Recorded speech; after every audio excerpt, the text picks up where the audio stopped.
we need to be more comfortable asking God questions.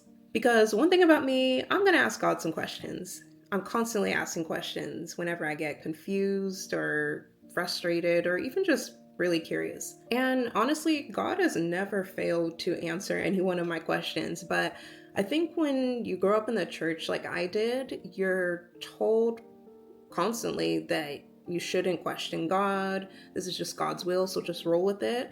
But I think that's more so coming from people who don't want to be questioned themselves. But God is not insecure to the point that he'll be offended by you asking a question that would seemingly challenge the Bible. If God is an all knowing God, he knows everything about you from how many hairs are on your head to every little thought that you've ever had in your entire life, then he already knows that you have questions about something.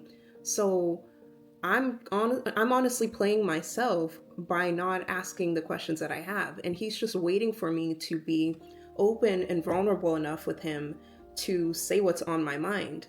Of course, when we dig into our Bibles, we can get a lot of these questions answered quite easily. It does require time and studying, but sometimes it's okay to just ask God point blank, what are you doing in my life? What does this mean? What's going on?